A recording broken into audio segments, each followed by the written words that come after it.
जन मेला। बड़ा सुंदर, आप काफी देर से कीर्तन भी सुन रहे, कथा भी सुन रहे। हर महीने इस रघुनाथ आश्रम में, गुरु महाराज के आश्रम में सत्संग होता है। संत और सतगुरु किस तरह तारते इंसान को, इसी तरह। चलो 30 दिन हम घर गृहस्थी के काम में लगाते हैं, लेकिन एक दिन अपने गुरु महाराज के लिए और अपने लिए। तो हर महीने ये सत्संग होता है। ये समझ लो कि हम एक दिन अपने आप की सफाई करने के लिए गुरु महाराज ने दिन रखा। अपने आप की सफाई, पूरे महीने में सफाई करने का टाइम नहीं लगता। चलो एक दिन गुरु महाराज ने कृपा की कि चलो बड़ा एक दिन अपने आप की सफाई करो। जैसे हम कमरा है, अपना घर बनाया, सूट के झाड़ू मारते रहे तो घर साफ रहे। ये भी घर है। गुरु महाराज सोचते कि चलो बेचारे ऐसे दिन को टाइम नहीं लगता। जैन खोजत ब्रह्मा थके, ऋषि मुनि अरदेव, कहा कबीर सुन साधु आकर सदगुरु की सेवा। कि जिस सुख को खोजते खोजते ऋषि मुनियों के शरीरों में दीपक लग जाते हैं, और सुख सानु सतगुरु के चरणों में मिल जाए। बस तू सतगुरु की सेवा कर ले, तेरा काम बन जाएगा। एक बार भगवान परशुराम जी कहते हैं, गुरुमुख गुरु चितवत रहे, जैसे चंद्र चकोर अष्ट पहाड़ निरखत रहे, श्री गुरु मूर्ति। चकोर होता ना, चांदनी रात को जिस दिन पूर्णमासी होती है, अरे जिस दिन पूर्णमासी होती है, उस दिन चकोर सारी रात को नदी किनारे पत्थर के ऊपर चांदनी को, यानी चंद्रमा को तालाब में देखते रहे पूरी रात। सारी रात को चंद्रमा को दर्शन करता है चकोर।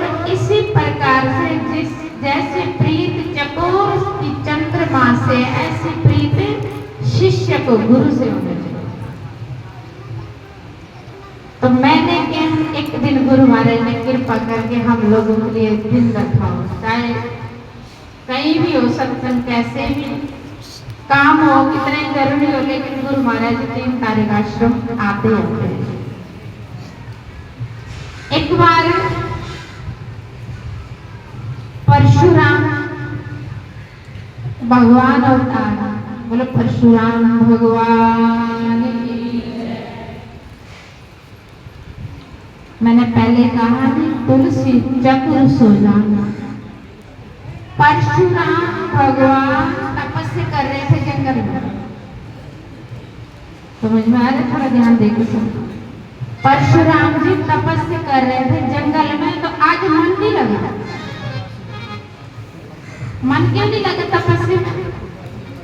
परशुराम का मन उचाटन हो रहा, मन तपस्या में लगा ही नहीं, भक्ति में मन ही नहीं लगा। कई बार ऐसा होता है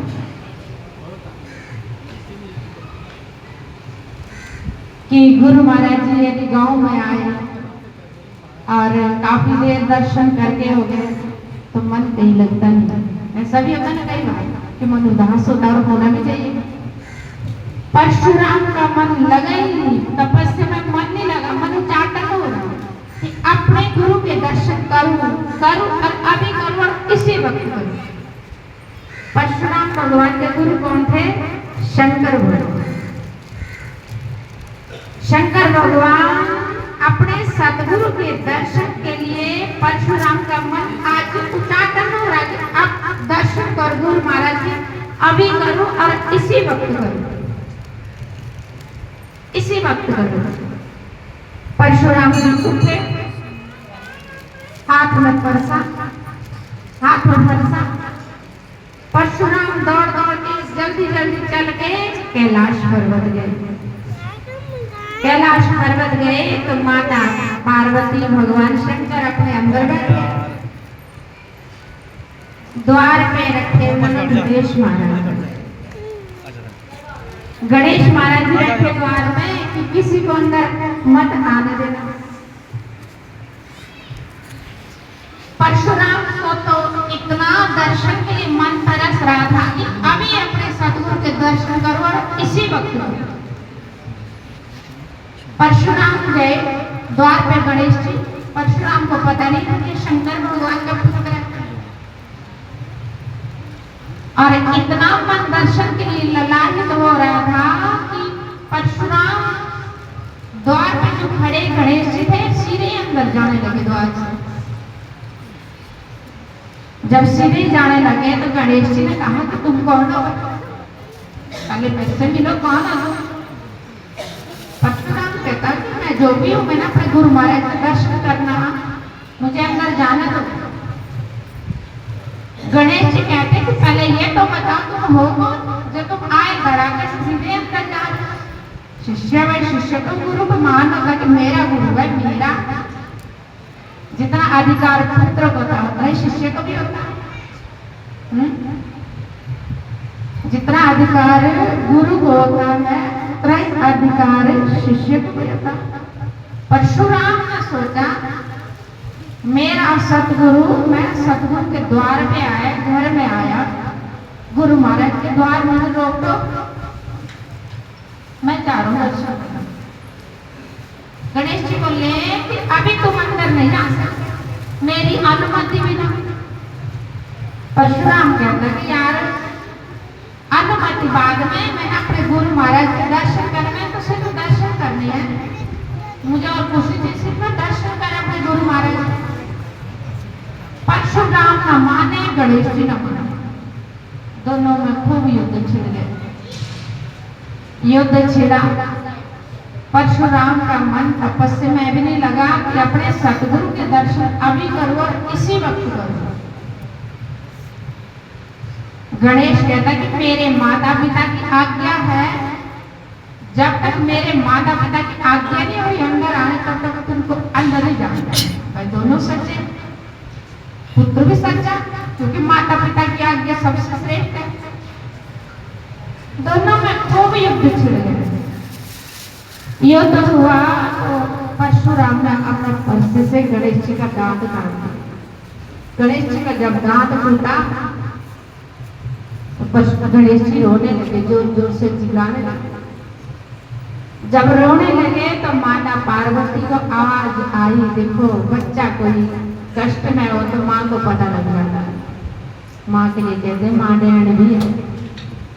माँ का मन हर बार अपने पुत्र की तरफ होता कि मेरा पुत्र कहाँ है, कैसा है, कैसा ठीक तो है। अंदर माता को आवाज आ गई कि मेरे पुत्र की आवाज आ रही है। माता दौड़ दौड़ के बाहर आई, देखा कि परशुराम का दांत, गणेश जी का दांत टूटा और गणेश जी रो रहे, दांत से खून नहीं आ रहा। माँ ने अपना रूप काली का बताया। माँ ने कहा ये कौन है, कहां से आया जिसने मेरे पुत्र का दांत तोड़ दिया?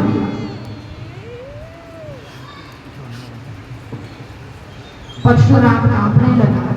माता कहती कि तेरे को शाप देती हूँ, तूने क्यों मेरे पुत्र का दांत तोड़ा? भगवान शंकर आए अंदर से। भगवान शंकर ने कहा देवी, जैसा तेरा पुत्र गणेश है ऐसा ही मेरा पुत्र परशुराम है, ये मेरा शिष्य है। पुत्र भी, शिष्य भी पुत्र जैसा होता है, इसलिए देवी गणेश भी जैसा पुत्र तेरा गणेश है ऐसा ही पुत्र तेरा परशुराम भी है। देवी परशुराम को श्राप दे देना। गणेश परशुराम को श्राप नहीं देना। तो माता पार्वती ने कहा कि मेरे पुत्र का दांत क्यों तोड़ा? भगवान शंकर ने समझाया कि देवी चिंता नहीं करें, पहले पूजा गणेश की होगी, आप चिंता नहीं करो, लेकिन मेरे शिष्य को श्राप नहीं देना। कहने का भाव परशुराम माफी मांग रहा कि माँ मुझे माफ कर दे, मैं क्या करूं? आज मेरा मन अपने सतगुरु के और भगवान मेरे गुरु के दर्शन करने के लिए मन इतना ललाहित तरस रहा था कि मेरा मन मां तपस्या में क्या करूं? अब आकर के बच्चे ने जिंदगी मेरा मन नहीं मान रहा था, तो मेरे को गुस्सा आया कि मेरे प्रभु के दर्शन करने के, दरबार में दर्शन करने की रोक टोक। तो ये होता है कि गुरु महाराज शिष्य के लिए गुरु के दर्शन जिस प्रकार से चकोर को चंद्रमा से प्रीत होती है, ऐसे शिष्य को भी अपने गुरुदेव के दर्शन के लिए इतना लालायित होना चाहिए। तो हर महीने की 3 तारीख को सत्संग होता। गुरु महाराज किस लिए रखा कि आप दर्शन भी करो, तो सत्संग भी सुनो। इस पवित्र स्थान में आकर के, जैसे हम इस पवित्र स्थान में गेट के अंदर एंट्री करते ना, ऐसे समझो हम प्रयागराज, तीर्थराज प्रयागराज में पहुंचे हैं, क्योंकि ये पवित्र हो गया। कहते तीर्थ बड़े संत बड़े होते, जहाँ संत बैठते हैं वो भी तीर्थ स्थान बन जाता है। गुरु कैसे होते? एक बार संत एकनाथ जी नदी में स्नान कर रहे थे। गुरुदेव तुम्हारे चरणों में तुम्हें जा